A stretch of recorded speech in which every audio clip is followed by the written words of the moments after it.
सिद्धेभ्यः अहिंसा परमो धर्म की। आचार्य गुरुवर श्री कुंद कुंद भगवान की। आचार्य गुरुवर श्री ज्ञान सागर मुनि महाराज की। आप लोग जानते हैं, फिर भी आपके सामने यह विषय रख रहा हूँ। रख लें? अच्छा, जानते तो है ही आप, फिर भी रखने योग्य है। आज साक्षात प्रभु नहीं है,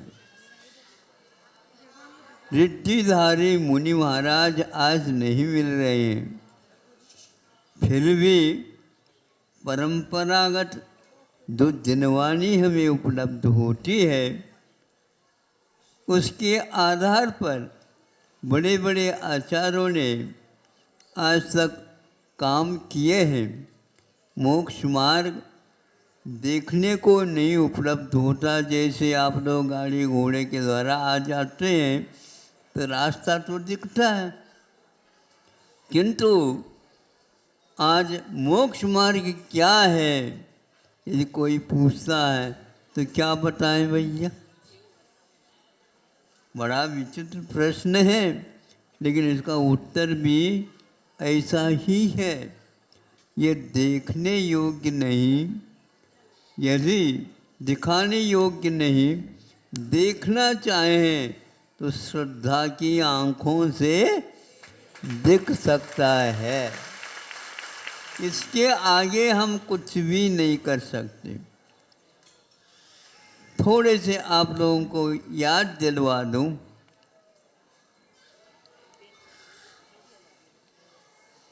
नेमिनाथ भगवान का विवाह हुआ या नहीं, ये प्रश्न है।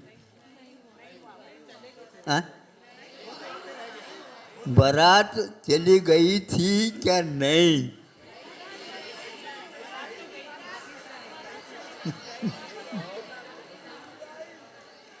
हम तो इससे अनभिज्ञ है, आप लोग जानकार हो, उत्तर दो ना जल्दी। अब पूछना ये होता है, यदि नेमिनाथ को पूछा जाए, आप जानते नहीं थे, मति ज्ञान था, श्रुत ज्ञान था, अवधि ज्ञान भी था, प्रत्यक्ष ज्ञान था, तो ये शादी होने वाली नहीं है ऐसा आप कह देते। इतने परेशान क्यों हो गए? बोलो। अवधि ज्ञान, मनोफरी ज्ञान और मति ज्ञान या श्रुत ज्ञान, ज्ञान होते हुए भी महापुरुष इनका उपयोग करने से पहले सोचते हैं यह हमारा विषय है क्या नहीं। यदि है तो सब लोगों को बता देना चाहिए हमारी यह शादी होने वाली। किसी को कहा नहीं, किसी ने कहा नहीं, बाराती लोग शामिल हो गए। अब राजकुमारी है, राजुल, हाँ, तो उसको पूछा गया, जहाँ ये चले जाएंगे हम जाएंगे। यदि मंडप में चले जाएंगे तो हम भी इनके साथ हो जाएंगे, नहीं है तो ये शिखर चढ़ेंगे, हम भी पीछे पीछे हो जाएंगे। रास्ता कौन सा? जो सामने वाला का होगा वही हमारा होगा। इसके बारे में सोचता हूँ, वह क्यों नहीं हुआ। कई लोग कहते हैं महाराज ये बताओ ऐसा क्या व्यवधान आया और मूर्धन्य ज्योतिषाचार्यों के द्वारा, सुन रहे हैं आप लोग? हाँ, मूर्धन्य ज्योतिषाचार्यों के द्वारा नक्षत्रों का ज्ञान, मुहूर्त निकालने में कोई आवश्यकता नहीं। दोनों तरफ से ये सब जान करके तय कर लिया गया है कि बढ़िया मुहूर्त तो सोना हुआ है और इसमें कोई बाधा नहीं आएगी। अब बोलो, बारात ही बीच में रह गई, इससे व्यवधान बड़ा कौन सा हो सकता है? अब बताओ, हर बात को कहना नहीं चाहिए, फिर भी आप लोग आग्रह करते हैं, तो हम आपसे पूछते हैं, आप लोगों को उस समय ज्ञान हो गया होगा कि श्रावण में शादी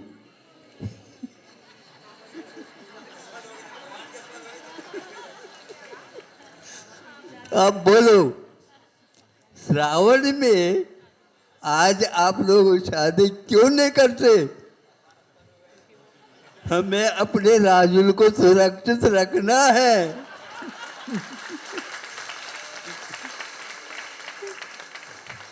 ठीक कह रहा हूँ? हाँ, इसलिए ऐसे मुहूर्त होते हुए भी उस समय कोई न कोई शक्ति आ करके उन ज्योतिष आचार्यों को भी वह अपने चाबी भर दी होगी और उन्होंने भी ठीक है मुहूर्त, ठीक है मुहूर्त, ठीक है। दोनों तरफ से हुआ, बारात जुट गई, कहाँ इधर कहाँ वह जूनागढ़, सब लोग गए। किसी के भी मन में यह शंका हुई नहीं। बाद में निर्णय ले लो, बात अलग है। यहाँ तक कि मेहंदी रच गई। मेहंदी जानते हो? मेहंदी रच गई और हल्दी लग गई। ये कौन है? ये कंवर साहब है, दामाद है। ये सब कुछ हुआ और नेमी कुमार ये सबको सुनते भी जा रहे। उन्होंने इसके बारे में सोचा क्यों नहीं? आप लोग जो है ना मोबाइल रखते हैं, कोई उधर से भी कोई नहीं आता था, हाँ इधर से नहीं आता तो वो करता है, उधर से नहीं आता तो ये करता है, इस प्रकार चलता रहता है। तो ऐसे ही अवधि ज्ञान को भी मोबाइल समझ करके नेमी नाथ यदि करते मोबाइल से बात हो सकती थी देवों से। देव भी लोग जो है ना बहुत पक्षपात करते हैं। उनको तो आकर के कहना चाहिए था, जैसे भगवान शिवनाथ भगवान के लिए क्या किया था, एक और नीलांजना दिखा दी। नीलांजना एक नहीं दो निकाल दी और उनको घर से बाहर जाने के लिए संकेत दे दिया, लेकिन बहुत डरते हुए किया था उन्होंने। नृसिंहनाथ भगवान को वो बुरा नहीं लगा, ये तो बिल्कुल ठीक है, ये तो मुहूर्त यही है बाहर निकलने का। निकल गए। इसी प्रकार यदि नेमिनाथ के लिए भी करते देव लोग ये पक्षपात रखते हैं। हाँ, 5 बार यदि ऐसे ही रुक गए कि क्या रुक गए, ये शोध का विषय है।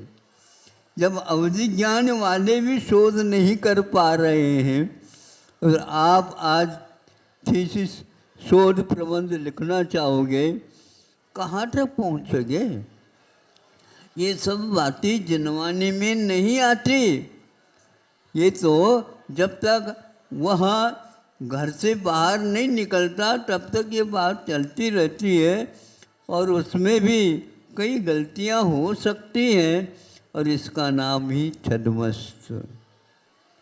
छद्मस्त के लिए तत्व जो कि प्रयोजनभूत तत्व के बारे में ही जानने के लिए कहा है, मेरा तेरा झगड़ा करने के लिए नहीं किया है, क्योंकि ज्ञान का कोई पार नहीं है।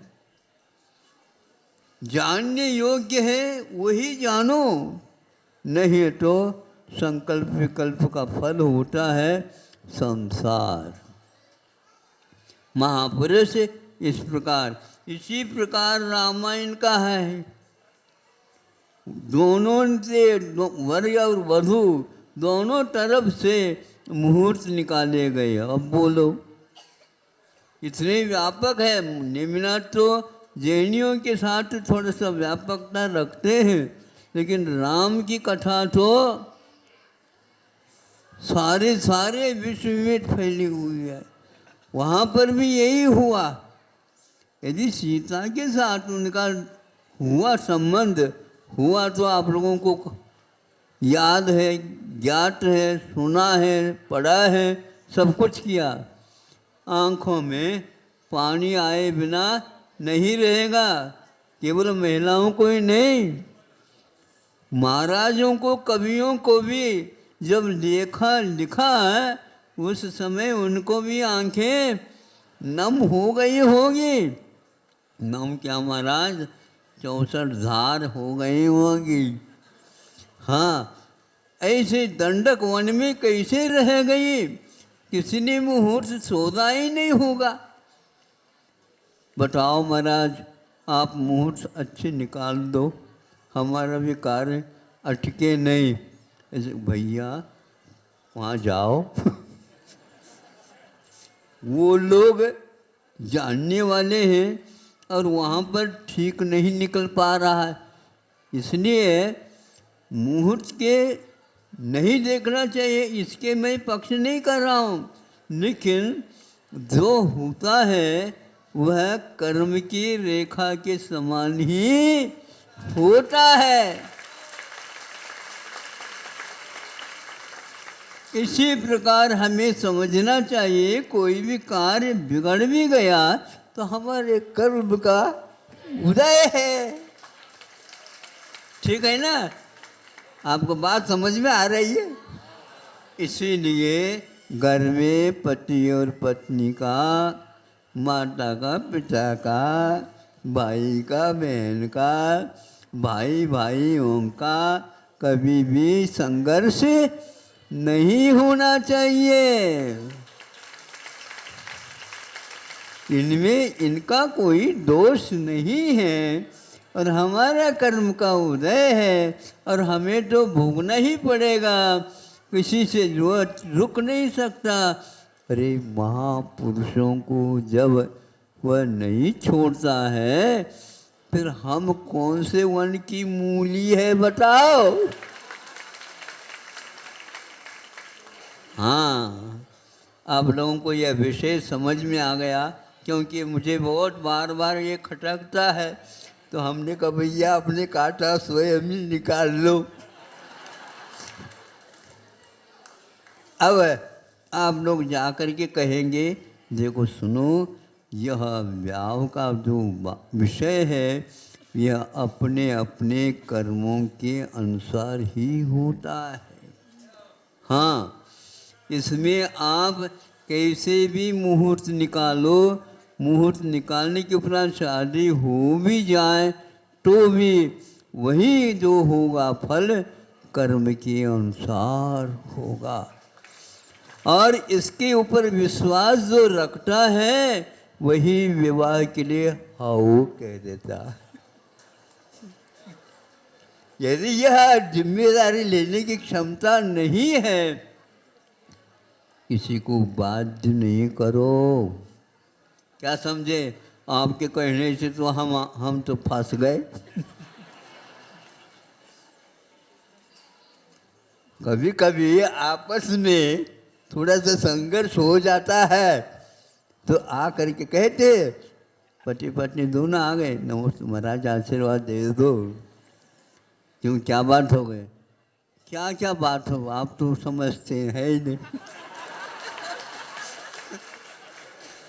आपको तो ज्ञात है ही ना, आपको ज्ञात कराने से क्या मतलब, नहीं फिर भी कुछ हमें कह दो ताकि थोड़ा सा हल्का हो जा। ऐसे कहते महाराज 40 वर्ष हो गए, आगे कहूँ 40 वर्ष हो गए झेलते हुए।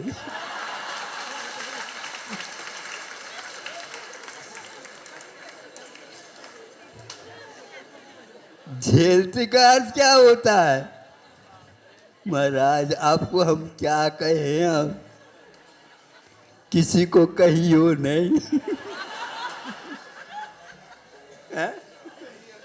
किसी को कहियो नहीं, ये तो होना वही होता है। जितना हुआ है अच्छा हुआ, कर्म के अनुसार हुआ, आगे भी ऐसा ही होगा। इसलिए किसी के साथ वैर, किसी के पास ऋण आदि आदि मत रखो, और अपना जो प्रवास है उसको पूर्ण करो।